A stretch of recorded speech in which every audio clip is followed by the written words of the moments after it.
Ionitch by Anton Chekhov. Part 1.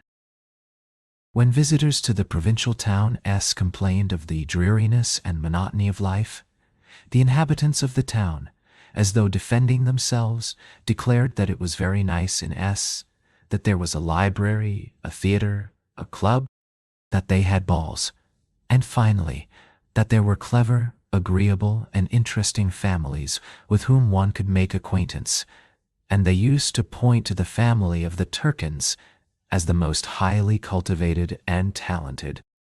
This family lived in their own house in the principal street, near the governor's, Ivan Petrovich Turkin himself. A stout, handsome, dark man with whiskers used to get up amateur performances for benevolent objects, and used to take the part of an elderly general and cough very amusingly. He knew a number of anecdotes, charades, proverbs, and was fond of being humorous and witty, and he always wore an expression from which it was impossible to tell whether he were joking or in earnest.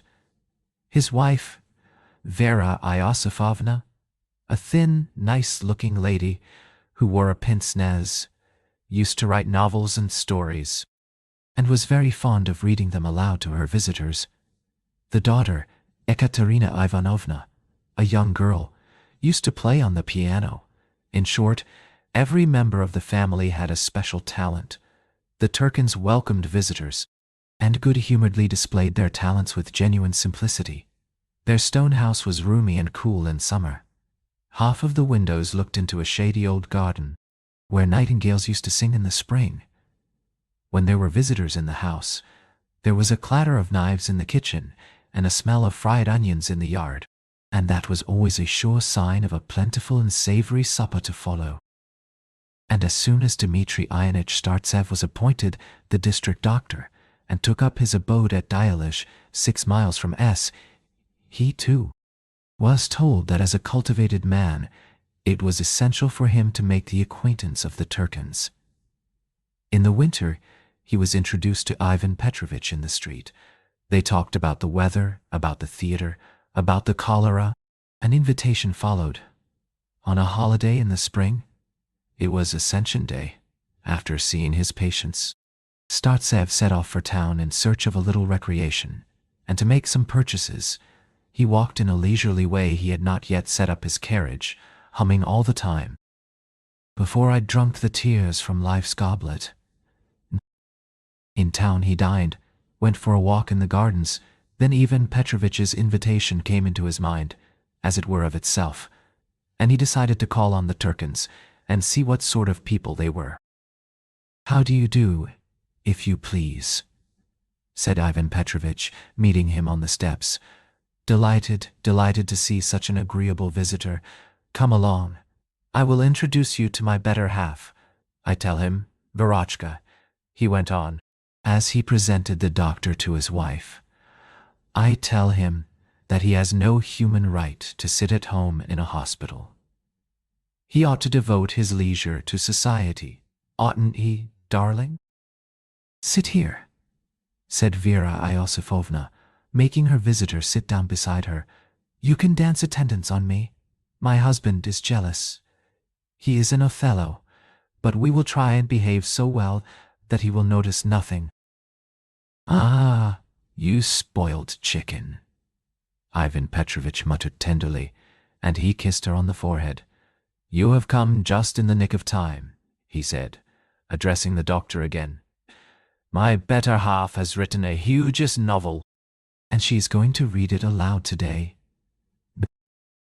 "Petit Jean," said Vera Iosifovna to her husband. "Dites que l'on nous donne du thé." Startsev was introduced to Ekaterina Ivanovna, a girl of 18, very much like her mother, thin and pretty. Her expression was still childish, and her figure was soft and slim, and her developed girlish bosom, healthy and beautiful, was suggestive of spring, real spring. Then they drank tea with jam, honey, and sweetmeats, and with very nice cakes, which melted in the mouth, As the evening came on, other visitors gradually arrived, and Ivan Petrovitch fixed his laughing eyes on each of them and said, "How do you do, if you please?" Then they all sat down in the drawing room with very serious faces, and Vera Iosifovna read her novel. It began like this. The frost was intense.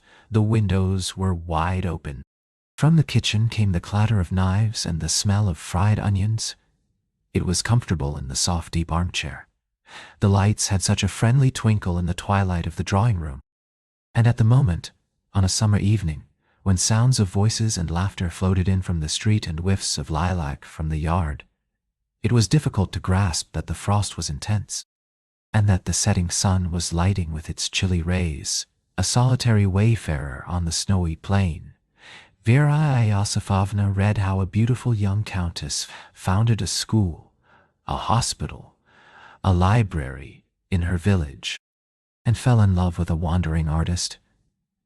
She read of what never happens in real life, and yet it was pleasant to listen. It was comfortable, and such agreeable, serene thoughts kept coming into the mind. One had no desire to get up. "Not badsome," Ivan Petrovitch said softly, and one of the visitors, hearing, with his thoughts far away, said hardly audibly, "Yes, truly. 1 hour passed, another. In the town gardens close by a band was playing, and a chorus was singing. When Vera Iosifovna shut her manuscript book, the company was silent for 5 minutes, listening to Luchina being sung by the chorus, and the song gave what was not in the novel and is in real life. "Do you publish your stories in magazines?" Startsev asked Vera Iosifovna. "No," she answered. "I never publish. I write it and put it away in my cupboard." "Why publish?" she explained. "We have enough to live on." And for some reason, everyone sighed. "And now, kitten, you play something," Ivan Petrovitch said to his daughter. The lid of the piano was raised, and the music lying ready was opened. Ekaterina Ivanovna sat down and banged on the piano with both hands, and then banged again with all her might, and then again and again. Her shoulders and bosom shook. She obstinately banged on the same notes, and it sounded as if she would not leave off until she had hammered the keys into the piano. The drawing room was filled with the din. Everything was resounding. The floor, the ceiling, the furniture. Ekaterina Ivanovna was playing a difficult passage, interesting simply on account of its difficulty, long and monotonous, and Startsev, listening, pictured stones dropping down a steep hill and going on dropping, and he wished they would leave off dropping, and at the same time Ekaterina Ivanovna, rosy from the violent exercise, strong and vigorous, with a lock of hair falling over her forehead, attracted him very much. After the winter spent at Ionitch among patients and peasants, to sit in a drawing room, to watch this young, elegant, and in all probability pure creature, and to listen to these noisy, tedious but still cultured sounds, was so pleasant, so novel. "Well, kitten, you have played as never before," said Ivan Petrovitch, with tears in his eyes, when his daughter had finished and stood up. "Die, Denis. You won't write anything better." All flocked round her, congratulated her, expressed astonishment, declared that it was long since they had heard such music, and she listened in silence with a faint smile, and her whole figure was expressive of triumph. "Splendid, superb." "Splendid," said Startsev, too carried away by the general enthusiasm. "Where have you studied?" he asked Ekaterina Ivanovna. "At the conservatoire?"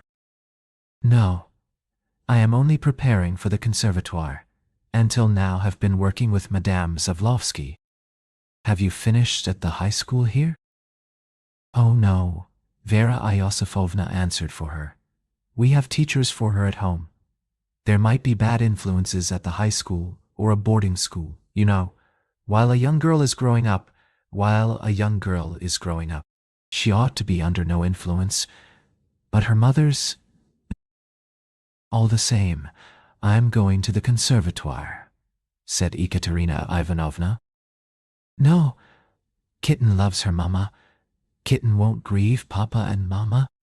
No, I'm going, said Ekaterina Ivanovna, with playful caprice and stamping her foot. And at supper, it was Ivan Petrovitch who displayed his talents. Laughing only with his eyes, he told anecdotes, made epigrams, asked ridiculous riddles, and answered them himself, talking the whole time in his extraordinary language, evolved in the course of prolonged practice in witticism, and evidently now become a habit. Badsome, hugeous, thank you most dumbly, and so on. But that was not all. When the guests, replete and satisfied, trooped into the hall, looking for their coats and sticks, there bustled about them the footman Pavlusha, or, as he was called in the family, Pava, a lad of 14, with shaven head and chubby cheeks. Come, Pava, perform, Ivan Petrovitch said to him. Pava struck an attitude, flung up his arm and said in a tragic tone, Unhappy woman die. And everyone roared with laughter. It's entertaining, thought Startsev, as he went out into the street. He went to a restaurant and drank some beer, then set off to walk home to Ionitch. He walked all the way singing, Thy voice to me so languid and caressing. On going to bed, he felt not the slightest fatigue after the 6 miles walk. On the contrary, he felt as though he could with pleasure have walked another 20. Not badsome, he thought, and laughed as he fell asleep. Part 2. Startsev kept meaning to go to the Turkins again, but there was a great deal of work in the hospital, and he was unable to find free time. In this way more than a year passed in work and solitude, but one day a letter in a light blue envelope was brought him from the town. Vera Iosifovna had been suffering for some time from migraine, but now, since Kitten frightened her every day by saying that she was going away to the conservatoire, the attacks began to be more frequent. All the doctors of the town had been at the Turkins. At last, it was the district doctor's turn. Vera Iosifovna wrote him a touching letter in which she begged him to come and relieve her sufferings. Startsev went, and after that he began to be often, very often at the Turkins. He really did something for Vera Iosifovna, and she was already telling all her visitors that he was a wonderful and exceptional doctor. But it was not for the sake of her migraine that he visited the Turkins now. It was a holiday. Ekaterina Ivanovna finished her long, wearisome exercises on the piano. Then they sat a long time in the dining room, drinking tea, and Ivan Petrovitch told some amusing story. Then there was a ring, and he had to go into the hall to welcome a guest. Startsev took advantage of the momentary commotion and whispered to Ekaterina Ivanovna in great agitation, For God's sake, I entreat you, don't torment me.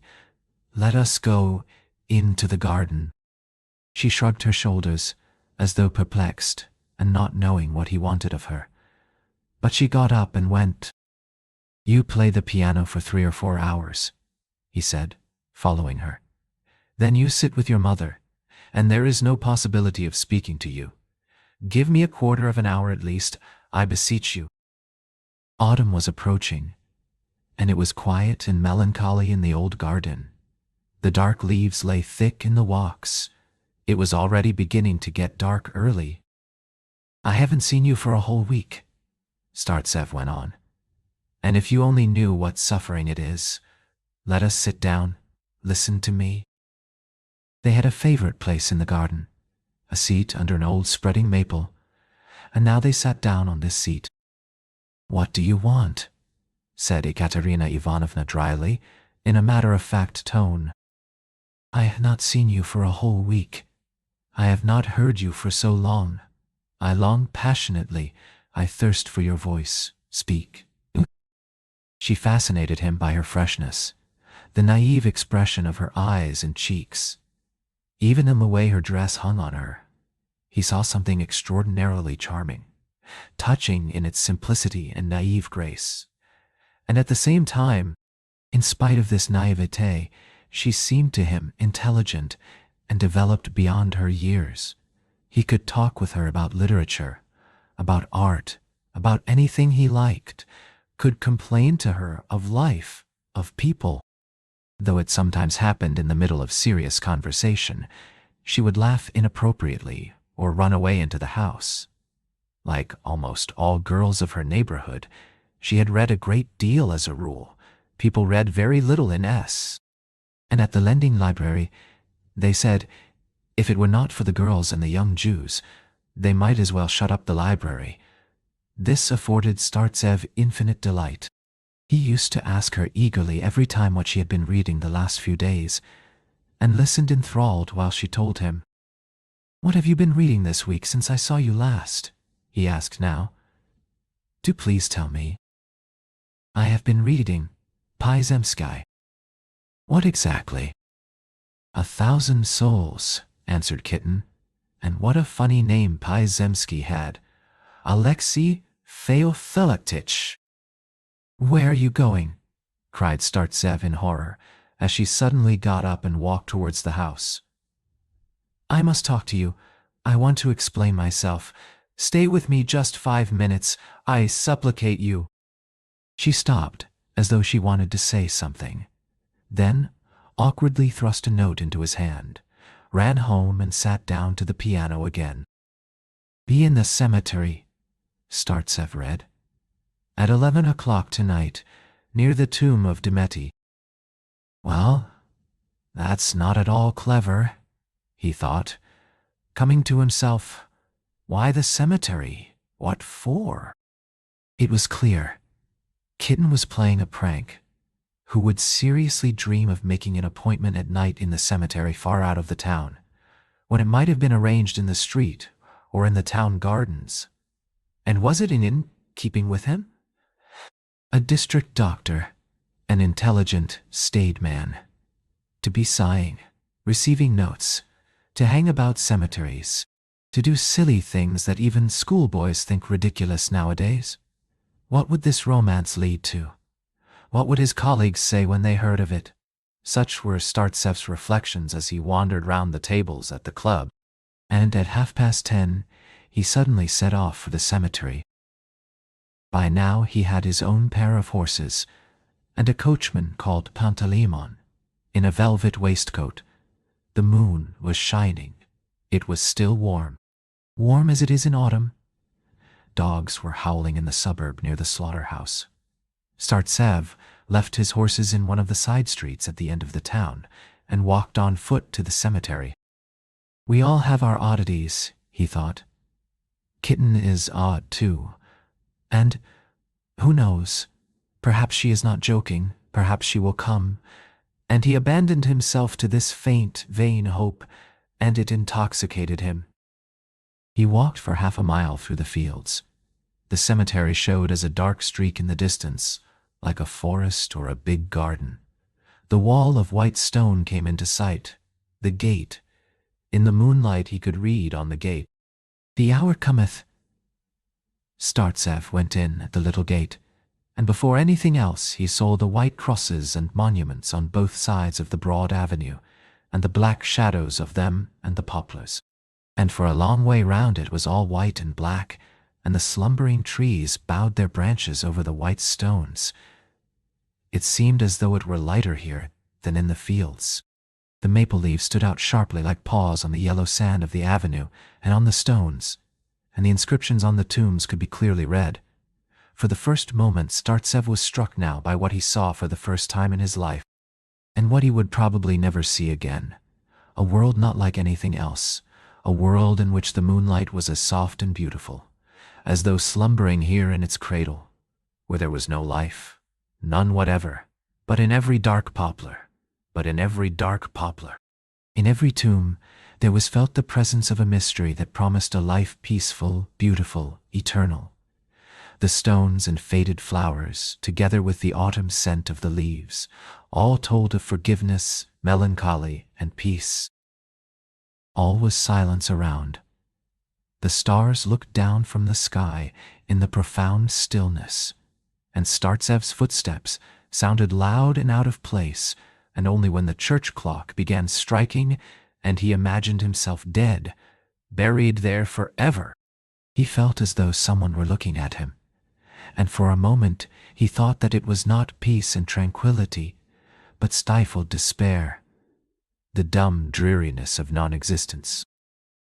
Demetti's tomb was in the form of a shrine with an angel at the top. The Italian opera had once visited Ez, and one of the singers had died. She had been buried here, and this monument put up to her. No one in the town remembered her. No one in the town remembered her. But the lamp at the entrance reflected the moonlight and looked as though it were burning. There was no one, and indeed, who would come here at midnight? But Startsev waited, and as though the moonlight warmed his passion, he waited passionately, and, in imagination, pictured kisses and embraces. He sat near the monument for half an hour, then paced up and down the side avenues, with his hat in his hand, waiting and thinking of the many women and girls buried in these tombs, who had been beautiful and fascinating, who had loved, at night burned with passion, yielding themselves to caresses. How wickedly Mother Nature jested at man's expense! How wickedly Mother Nature jested at man's expense! After all, how humiliating it was to recognize it. Startsev thought this, and at the same time he wanted to cry out that he wanted love, that he was eager for it at all costs. To his eyes they were not slabs of marble, but fair white bodies in the moonlight. He saw shapes hiding bashfully in the shadows of the trees, felt their warmth, and the languor was oppressive. And as though a curtain were lowered, the moon went behind a cloud, and suddenly all was darkness. Startsev could scarcely find the gate. By now it was as dark as it is on an autumn night. Then he wandered about for an hour and a half, looking for the side street in which he had left his horses. "I am tired. I can scarcely stand on my legs," he said to Pantalaimon. And settling himself with relief in his carriage, he thought, "Oh, I ought not to get fat." Part 3. The following evening he went to the Turkins to make an offer, but it turned out to be an inconvenient moment, as Ekaterina Ivanovna was in her own room, having her hair done by a hairdresser. She was getting ready to go to a dance at the club. He had to sit a long time again in the dining room drinking tea. Ivan Petrovitch, seeing that his visitor was bored and preoccupied, drew some notes out of his waistcoat pocket, read a funny letter from a German steward, saying that all the ironmongery was ruined and the plasticity was peeling off the walls. "I expect they will give a decent dowry," thought Startsev, listening absent-mindedly. After a sleepless night, he found himself in a state of stupefaction, as though he had been given something sweet and soporific to drink. There was fog in his soul, but joy and warmth, and at the same time a sort of cold.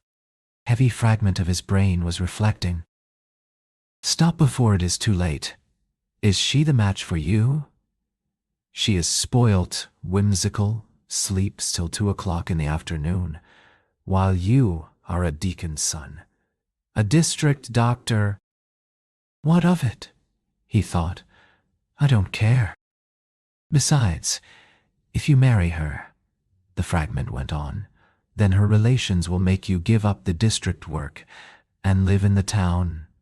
"Oh, after all," he thought, "if it must be the town it must be. They will give a dowry. We can establish ourselves suitably." At last, Ekaterina Ivanovna came in, dressed for the ball, with a low neck, looking fresh and pretty, And Startsev admired her so much and went into such ecstasies that he could say nothing, but simply stared at her and laughed. She began saying goodbye, and he had no reason for staying now, got up, saying that it was time for him to go home. His patients were waiting for him. "Well, there's no help for that," said Ivan Petrovitch. "Go, and you might take Kitten to the club on the way." It was spotting with rain. It was very dark, and they could only tell where the horses were by Pantalemon's husky cough. The hood of the carriage was put up. "I stand upright. You lie down right." "He lies all right," said Ivan Petrovitch as he put his daughter into the carriage. They drove off. "I was at the cemetery yesterday," Startsev began. "How ungenerous and merciless it was on your part." "You went to the cemetery?" "Yes. I went there and waited almost till 2 o'clock. I suffered, well, suffer, if you cannot understand a joke. Ekaterina Ivanovna, pleased at having so cleverly taken in a man who was in love with her, and at being the object of such intense love, burst out laughing and suddenly uttered a shriek of terror, for at that very minute the horses turned sharply in at the gate of the club, and the carriage almost tilted over. Startsev put his arm round Ekaterina Ivanovna's waist. In her fright she nestled up to him, and he could not restrain himself, and passionately kissed her on the lips and on the chin, and hugged her more tightly. "That's enough," she said dryly. And a minute later she was not in the carriage, and a policeman near the lighted entrance of the club shouted in a detestable voice to Pantalaimon, "What are you stopping for, you crow? Drive on." Startsev drove home, but soon afterwards returned. Attired in another man's dress suit and a stiff white tie which kept sawing at his neck and trying to slip away from the collar, he was sitting at midnight in the club drawing-room and was saying with enthusiasm to Ekaterina Ivanovna, "Ah, how little people know who have never loved. It seems to me that no one has ever yet written of love truly, and I doubt whether this tender, joyful, agonizing feeling can be described. And anyone who has once experienced it would not attempt to put it into words. What is the use of preliminaries and introductions? What is the use of unnecessary fine words? My love is immeasurable, I beg, I beseech you." Startsev brought out at last, "Be my wife." "Dmitri Ionitch," said Ekaterina Ivanovna with a very grave face after a moment's thought. "Dmitri Ionitch, I am very grateful to you for the honor. I respect you, but," she got up and continued standing, "but, forgive me, I cannot be your wife. Let us talk seriously.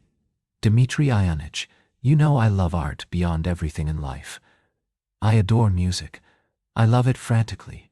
I have dedicated my whole life to it. I want to be an artist. I want fame, success, freedom. Success, freedom. And you want me to go on living in this town, to go on living this empty, useless life, which has become insufferable to me, to become a wife. Oh no, forgive me. One must strive towards a lofty, glorious goal, and married life would put me in bondage forever." Dmitri Ionitch, she faintly smiled as she pronounced his name. She thought of Alexei Feofilaktych. "Dmitri Ionitch, you are a good, clever, honorable man. You are better than anyone." Tears came into her eyes. "I feel for you with my whole heart, but you will understand." And she turned away and went out of the drawing-room to prevent herself from crying. Startsev's heart left off throbbing uneasily. Going out of the club into the street, he first of all tore off the stiff tie and drew a deep breath. He was a little ashamed, and his vanity was wounded. He had not expected a refusal, and could not believe that all his dreams, his hopes and yearnings, had led him up to such a stupid end, just as in some little play at an amateur performance, and he was sorry for his feeling, for that love of his. So sorry that he felt as though he could have burst into sobs or have violently belabored Pantalemon's broad back with his umbrella. For 3 days he could not get on with anything. He could not eat nor sleep. But when the news reached him that Ekaterina Ivanovna had gone away to Moscow to enter the conservatoire, he grew calmer and lived as before. Afterwards, remembering sometimes how he had wandered about the cemetery or how he had driven all over the town to get a dress suit, he stretched lazily and said, "What a lot of trouble, though." Part 4. 4 years had passed. Startsev already had a large practice in the town. Every morning he hurriedly saw his patients at Ionitch. Then he drove in to see his town patients. By now he drove, not with a pair, but with a team of 3 with bells on them, and he returned home late at night. He had grown broader and stouter, and was not very fond of walking, as he was somewhat asthmatic, and Pantalemon had grown stout too, and the broader he grew, the more mournfully he sighed and complained of his hard luck. He was sick of driving. Startsev used to visit various households and met many people, but did not become intimate with anyone. The inhabitants irritated him by their conversation, their views of life, and even their appearance. Experience taught him by degrees that while he played cards or lunched with one of these people, the man was a peaceable, friendly, and even intelligent human being. That as soon as one talked of anything not eatable, for instance, of politics or science, he would be completely at a loss, or would expound a philosophy so stupid and ill-natured that there was nothing else to do but wave one's hand in despair and go away. Even when Startsev tried to talk to liberal citizens, saying, for instance, that humanity, thank God, was progressing, and that one day it would be possible to dispense with passports and capital punishment, the liberal citizen would look at him askance and ask him mistrustfully, then anyone could murder anyone he chose in the open street. And when, at tea or supper, Startsev observed in company that one should work and that one ought not to live without working, everyone took this as a reproach, and began to get angry and argue aggressively. With all that, the inhabitants did nothing, absolutely nothing, and took no interest in anything, and it was quite impossible to think of anything to say, and Startsev avoided conversation, and confined himself to eating and playing vint, and when there was a family festivity in some household, and he was invited to a meal, then he sat and ate in silence, looking at his plate. And everything that was said at the time was uninteresting, unjust, and stupid. He felt irritated and disturbed, but held his tongue, and because he sat glumly silent and looked at his plate, he was nicknamed in the town the haughty Pole, though he never had been a Pole. All such entertainments as theaters and concerts he declined, but he played vint every evening for 3 hours with enjoyment. He had another diversion to which he took imperceptibly, little by little. In the evening, he would take out of his pockets the notes he had gained by his practice, and sometimes there were stuffed in his pockets notes, yellow and green, and smelling of scent and vinegar and incense and fish oil, up to the value of 70 rubles. And when they amounted to some hundreds, he took them to the Mutual Credit Bank and deposited the money there to his account. He was only twice at the Turkins in the course of the 4 years after Ekaterina Ivanovna had gone away, on each occasion at the invitation of Vera Iosifovna, who was still undergoing treatment for migraine. Every summer Ekaterina Ivanovna came to stay with her parents, but he did not once see her. It somehow never happened. But now 4 years had passed. One still, warm morning a letter was brought to the hospital. Vera Iosifovna wrote to Dmitri Ionitch that she was missing him very much, and begged him to come and see them, and to relieve her sufferings, By the way, it was her birthday. Below was a postscript. I join in Mother's request. Okay. Startsev considered, and in the evening he went to the Turkins. How do you do, if you please? Ivan Petrovich met him, smiling with his eyes only. Bonjour. Vera Iosifovna, white-haired and looking much older, shook Startsev's hand, sighed affectedly, and said, You don't care to pay attentions to me, doctor. You never come and see us. I am too old for you. But now someone young has come. Perhaps she will be more fortunate. Perhaps she will be more fortunate. And Kitten, she had grown thinner, paler, had grown handsomer and more graceful. But now she was Ekaterina Ivanovna, not Kitten. She had lost the freshness and look of childish naivete, and in her expression and manners there was something new, guilty and diffident, as though she did not feel herself at home here in the Turkin's house.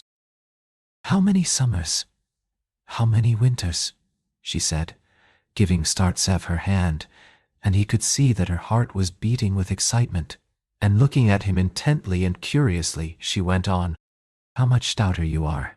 You look sunburnt and more manly, but on the whole you have changed very little.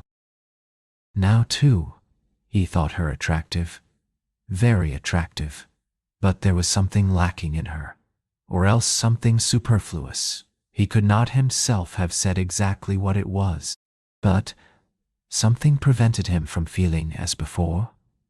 He did not like her pallor, her new expression, her faint smile, her voice, and soon afterwards he disliked her clothes, too, the low chair in which she was sitting. He disliked something in the past when he had almost married her.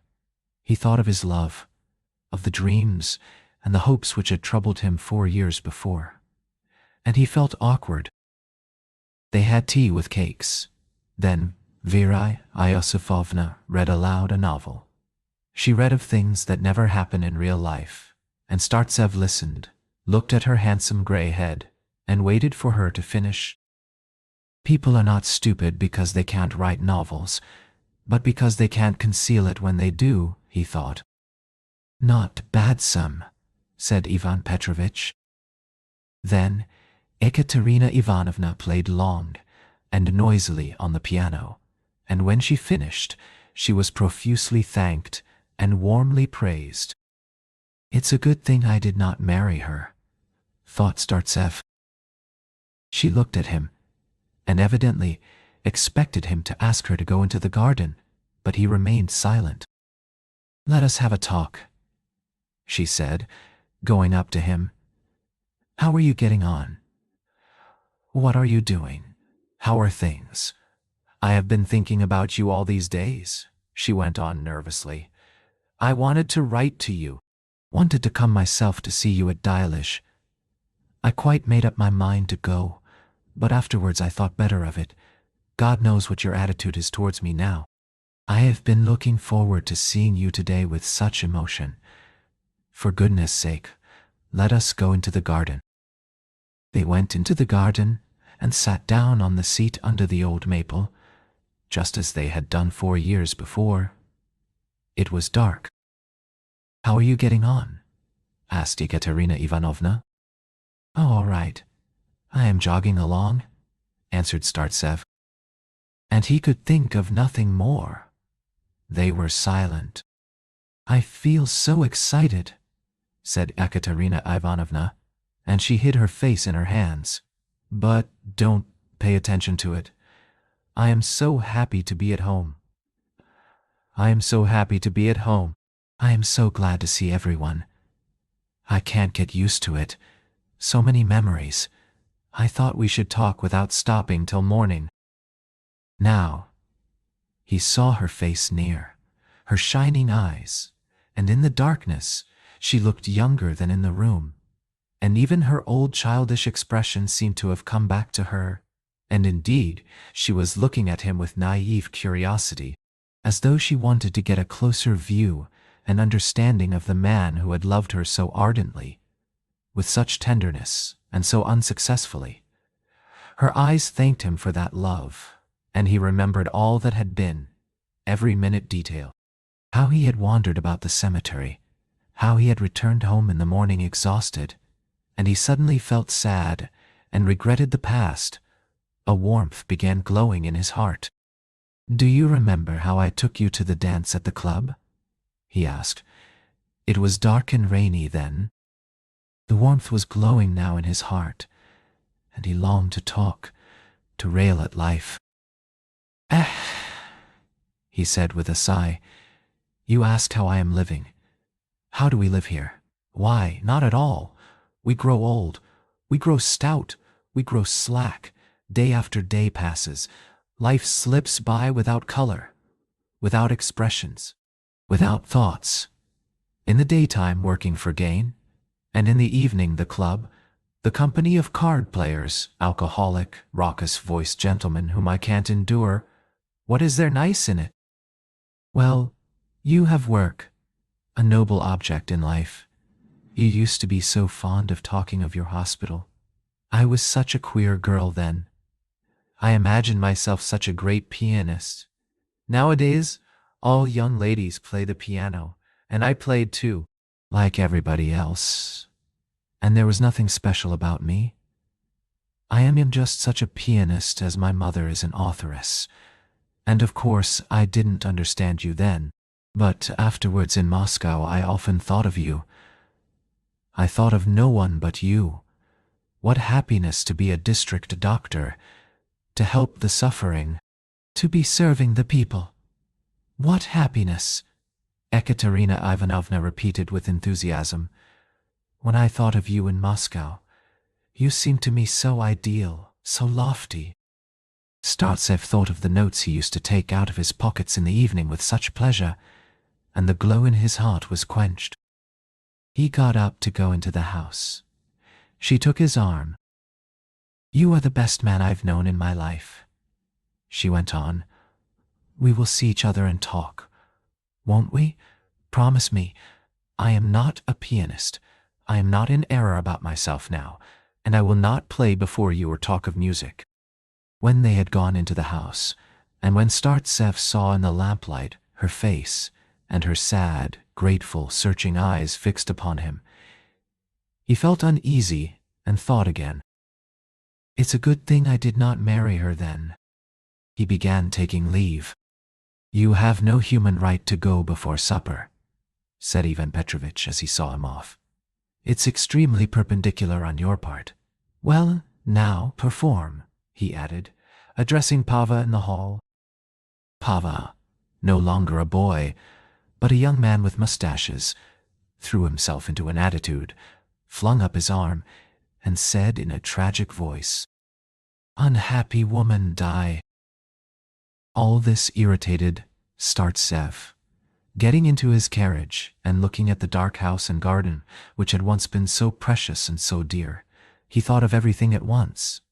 Vera Iosifovna's novels and Kitten's noisy playing, and Ivan Petrovitch's jokes and Pava's tragic posturing, and thought if the most talented people in the town were so futile, what must the town be? 3 days later, Pava brought a letter from Ekaterina Ivanovna. "You don't come and see us." "Why?" She wrote to him. "I am afraid that you have changed towards us. I am afraid, and I am terrified at the very thought of it. Reassure me. Come and tell me that everything is well. I must talk to you. Your E.I." He read this letter, thought a moment, and said to Pava, "Tell them, my good fellow, that I can't come today. I am very busy. Say I will come in 3 days or so." But 3 days passed. A week passed. He still did not go. Happening once to drive past the Turkin's house, he thought he must go in, if only for a moment, but on second thoughts, did not go in. And he never went to the Turkins again. Part 5. Several more years have passed. Startsev has grown stouter still, has grown corpulent, breathes heavily, and already walks with his head thrown back. When stout and red in the face, he drives with his bells and his team of 3 horses. And Pantaleimon, also stout and red in the face with his thick, beefy neck, sits on the box, holding his arms stiffly out before him as though they were made of wood, and shouts to those he meets, "Keep to the right." It is an impressive picture. One might think it was not a mortal, but some heathen deity in his chariot. He has an immense practice in the town. No time to breathe, and already has an estate and 2 houses in the town. And he is looking out for a third more profitable. And when at the Mutual Credit Bank he is told of a house that is for sale, he goes to the house without ceremony, and marching through all the rooms, regardless of half-dressed women and children who gaze at him in amazement and alarm, he prods at the doors with his stick and says, "Is that the study? Is that a bedroom? And what's here?" And as he does so, he breathes heavily and wipes the sweat from his brow. He has a great deal to do, but still he does not give up his work as district doctor. He is greedy for gain, and he tries to be in all places at once. At Ionitch, and in the town he is called simply Ionitch. Where is Ionitch off to? Or should not we call in Ionitch to a consultation? Probably because his throat is covered with rolls of fat, his voice has changed. It has become thin and sharp. His temper has changed, too. He has grown ill-humored and irritable. When he sees his patients, he is usually out of temper. He impatiently taps the floor with his stick and shouts in his disagreeable voice, "Be so good as to confine yourself to answering my questions. Don't talk so much." He is solitary. He leads a dreary life. Nothing interests him. During all the years he had lived at Ionitch, his love for Kitten had been his one joy, and probably his last. In the evenings he plays vint at the club, and then sits alone at a big table and has supper. Ivan Supper, the oldest and most respectable of the waiters, serves him, hands him Lafitte, No, 17, and everyone at the club, the members of the committee, the cook and waiters, know what he likes and what he doesn't like, and do their very utmost to satisfy him, or else he is sure to fly into a rage and bang on the floor with his stick. As he eats his supper, he turns round from time to time and puts in his spoke in some conversation. "What are you talking about? Eh? Whom?" And when at a neighboring table there is talk of the Turkins, he asks, "What Turkins are you speaking of? Do you mean the people whose daughter plays on the piano?" That is all that can be said about him. And the Turkins? Ivan Petrovitch has grown no older. He is not changed in the least, and still makes jokes and tells anecdotes as of old. Vera Iosifovna still reads her novels aloud to her visitors with eagerness and touching simplicity, and Kitten plays the piano for 4 hours every day. She has grown visibly older. Is constantly ailing, and every autumn goes to the Crimea with her mother. When Ivan Petrovitch sees them off at the station, he wipes his tears as the train starts and shouts, "Goodbye, if you please." And he waves his handkerchief